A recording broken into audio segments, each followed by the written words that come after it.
যিকেইজনে দলীয়সকলে মাছ নিষিদ্ধ কৰিছিলে তেওঁলোকে ৰাজহুৱাভাৱে ক্ষমা খুজি পুনৰ মাছ প্ৰেৰণ কৰিম বুলি কৈছে। আপোনালোকে এই সন্দৰ্ভত কি ক'ব? চাওক, এটা কথা পুনৰ প্ৰমাণিত হ'ল যে অসমীয়া জাতি স্বাভিমানী জাতি। অসমীয়া জাতিয়ে কোনো কাৰণতে কেতিয়াও কাৰো আগত তল কৰা নাই, সেইটো আজি পুনৰ প্ৰমাণ হ'ল।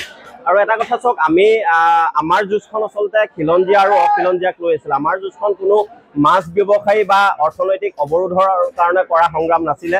খিলঞ্জীয়াৰ স্বাৰ্থ ৰক্ষাৰ বাবে কৰা যুঁজখনত আচলতে কেইজনমান অখিলঞ্জীয়া নগাঁৱৰ মৎস্য ব্যৱসায়ী যি ধৰণৰ জেহাদ ঘোষণা কৰিছিলে সেইটো সঁচাকৈ দুৰ্ভাগ্যজনক, সেইটো আমি বিচৰা নাছিলোঁ। কিন্তু উজনি অসমৰ বিভিন্ন দল সংগঠনৰ লগতে শিৱসাগৰৰ দল সংগঠনক যিহেতু প্ৰত্যাহ্বান হিচাপে তেখেতলোকে জনাইছিলে যে উজনিলৈ মাছ নপঠিয়া, বিশেষকৈ শিৱসাগৰ, যোৰহাট, ডিব্ৰুগড়লৈ মাছ নপঠিয়া। গতিকে সেই প্ৰত্যাহ্বান আমি শিৱসাগৰৰ দল সংগঠন লগতে শিৱসাগৰৰ ৰাইজে আচলতে তাক গ্ৰহণ কৰিছিলে। আৰু ইতিমধ্যে আপোনালোকে দেখিছে যোৱা 2টা দিনত শিৱসাগৰৰ মাছৰ বজাৰত আচলতে নগাঁৱৰ পৰা মাছ পঠিওৱা নাছিলে, তথাপিও কিন্তু আমাৰ লোকেল মাছেৰে আচলতে বজাৰ ভৰি আছিলে। গতিকে তেনে ক্ষেত্ৰত নগাঁৱৰ বিষাক্তযুক্ত মাছ ইয়ালৈ পঠিয়াই বা নপঠিয়াই তাত আমাৰ কোনো ধৰণৰ অসুবিধা নহয়। যিহেতু আমি অৰ্থনৈতিক অৱৰোধৰ ঘোষণা কৰা নাছিলোঁ, তেনে ক্ষেত্ৰত আমাৰ কোনোবাই মাছ পঠিয়ালেও অসুবিধা নহয়, নপঠিয়ালেও অসুবিধা নহয়। কিন্তু এটা কথা ঠিক যে বিষাক্ত মাছ খোৱাতকৈ আচলতে শিৱসাগৰলৈ বা উজনি অসমলৈ তেখেতলোকে মাছ নপঠিয়াটোৱে ভাল। আৰু আমি চৰকাৰলৈ এটা আহ্বান জনাব বিচাৰিছোঁ যে